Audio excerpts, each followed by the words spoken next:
sexo e parto tem muito a ver, porque o mesmo hormônio que você libera durante o orgasmo, você também libera durante o seu trabalho de parto. A pornografia, ela afeta a autoestima tanto de homem quanto de mulheres. Totalmente. A grande maioria das meninas ouve a vida inteira, não mexe na vagina. E você acaba não conhecendo o seu corpo direito. Olá, sejam muito bem-vindos a mais um Parto em Pauta. E hoje o assunto é quente. Ou não, depende, né? Depende, mas eu acho que esse assunto é sempre quente. Olha, eu queria saber do Paulo, que a gente fica com essa curiosidade, né? Médico. Eu queria saber dele quais são as perguntas sobre sexo que ele mais recebe no consultório dele. Eu acho... acho não, gente. Sexo, ele não deveria ser tratado como um tabu em nenhuma fase da vida, e muito menos ser tratado como um tabu durante a gestação e pós-parto. Mas uma das perguntas que mais me fazem é: depois do parto normal, a minha vagina vai ficar mais larga, vai ficar mais aberta, vai atrapalhar o sexo? Não, não vai. Mas muito homem pergunta isso pra você, não é nem a mulher, Na verdade, tem muita mulher que me pergunta. Por quê? Porque existe uma preocupação ou um mito de que sexo, por exemplo, é só sexo, pênis, vagina. Existem inúmeros outros tipos de jeitos de você ter orgasmo, por exemplo, que não precisa ser um sexo penetrativo.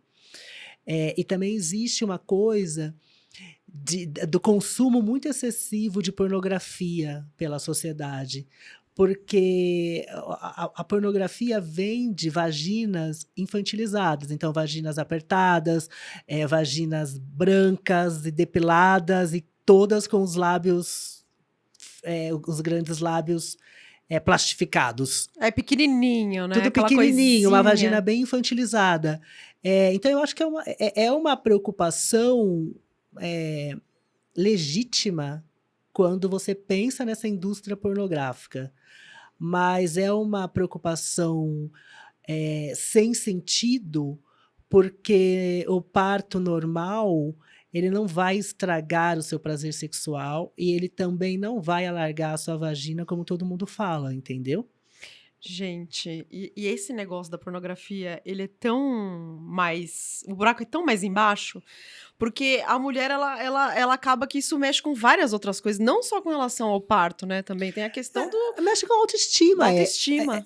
Érica, mexe com a autoestima, porque você fala, essa mulher tá gozando 5 vezes, eu não consigo gozar uma. Gente, mas tem gente que passa uma vida inteira sem nem saber o que é um orgasmo. Sem conseguir saber o que é um orgasmo, e muito menos com a penetração. Sim. Só consegue de outros jeitos, de outras formas. Porque a maioria das mulheres tem orgasmo com estímulo clitoridiano, né? Não com penetração. Mas é um fato, assim, a pornografia, ela permeia o nosso dia a dia, e ela afeta a autoestima tanto de homem quanto de mulheres. Totalmente. E ela vende uma ideia errada de sexo. E agora, falando um pouco assim sobre mitos no que diz respeito ao sexo durante a gestação. Quais são os maiores mitos? Por exemplo, não pode fazer sexo anal durante a gestação. Eu acho que as coisas que mais me perguntam durante a gestação mas o sexo pode machucar o bebê? Não, não pode. Eu sempre falo que, por maior que seja o pênis não vai entrar dentro do útero e não vai machucar a criança. Eu acho que, por questões anatômicas, né, de mudança do corpo, eu acho que o casal tem que ser bem criativo nas posições durante a gestação, porque algumas posições podem incomodar na penetração. Gente, principalmente no último trimestre. Que a barriga tá maior. Pelo amor de Deus, você não consegue, né? Você tá com um negócio, com a melancia ali, vamos ser um pouco mais... mais cuidadoso e também mais criativo. Exato. Mais criativo. Pensar em coisas que a gente não costuma fazer normalmente, né? Exatamente. Agora, eu acho que uma outra questão também, como você falou de sexo anal, eu não vejo problema nenhum ter sexo anal durante a gestação. O único cuidado é que, não só durante a gestação, mas no seu dia a dia, não gestante também, eu acho que você tem que tomar cuidado de não ter relação anal na mesma transa, não ter relação anal e vaginal. Ou, pelo menos, usar um preservativo durante a relação anal, depois trocar esse preservativo para ter a relação vaginal, por conta da contaminação, né?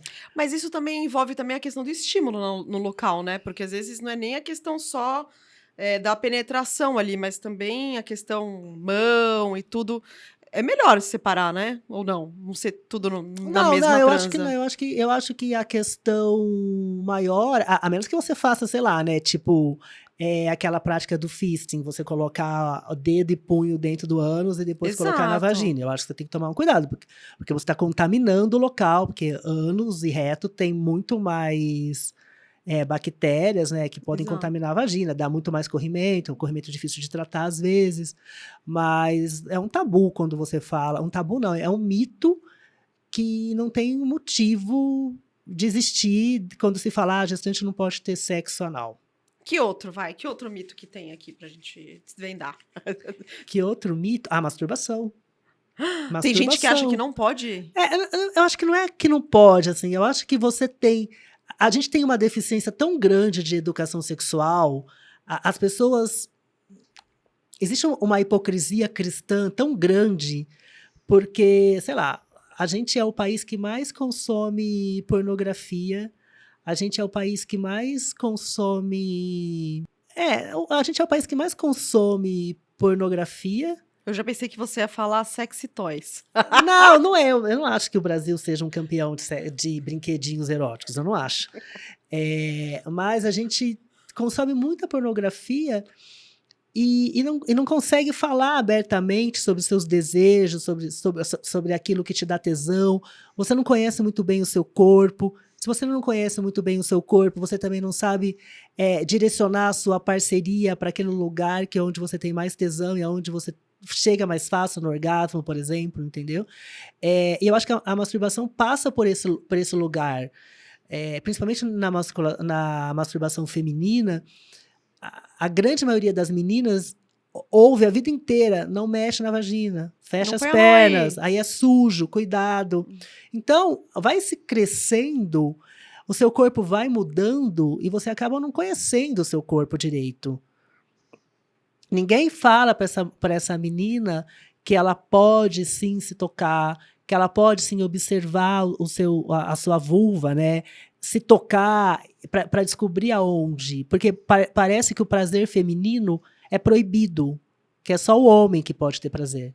Mas tem mulher também que eu já vi isso em algumas caixinhas de pergunta por aí, que eu fico de olho, que acha que pode, sei lá, ter alguma questão ali por estar grávida e deve ter se masturbado e sentiu que rola uma contração uterina depois do orgasmo ali, né? Então fica com aquela sensação de tipo assim, ai, será que eu vou adiantar o parto por causa disso? Isso também é um mito, porque assim, as contrações, é claro, né? Eu sempre falo que sexo e parto tem muito a ver, porque o mesmo hormônio que você libera durante o orgasmo, que são as endorfinas e principalmente a ocitocina, você também libera durante o seu trabalho de parto. E é muito comum as mulheres perceberem o endurecimento da barriga quando elas têm o orgasmo, mas o orgasmo ele não é capaz de causar um parto prematuro. Aliás, o sexo não é proibido durante a gestação. Você ficaria com uma restrição de fazer sexo durante a gestação se você tivesse alguma condição médica que fizesse desencadear um trabalho de parto ou que, por exemplo, fizesse você aumentar a chance de você ter uma infecção. Por exemplo, uma paciente com bolsa rota, que a bolsa rompeu, ela não pode ter sexo penetrativo, por exemplo, né? Mas eu não vejo problema nenhum dela poder se masturbar. Uma paciente com placenta baixa, com uma placenta prévia, ela também não deveria fazer sexo durante a gestação. Uma paciente com sangramento vaginal, por uma questão de abortamento ou uma ameaça de aborto, por exemplo, ela também fica com mais restrição para fazer sexo, entendeu? Mas são poucas as condições médicas que te proibiriam de fazer sexo durante a gestação. E que tudo isso dá para a mulher saber, ter muita segurança fazendo um Um belo bom pré-natal. pré-natal. E a equipe que está cuidando de você ser aberta a essas questões sexuais sem julgamento. Porque às vezes a mulher vai no consultório sozinha. Você não pode pressupor que aquela mulher tem um parceiro homem. Você tem que perguntar como são as relações sexuais dela, porque às vezes ela vai sozinha no consultório numa primeira consulta, mas ela tem uma mulher como parceira e não um homem. Né? Então você tem que lembrar disso, de que existem outras formas de famílias e que existem outras formas de relacionamentos sexuais. Você pode atender um homem trans, e esse homem trans ele pode estar tanto num relacionamento com uma mulher quanto com um homem. Né? E homens trans engravidam.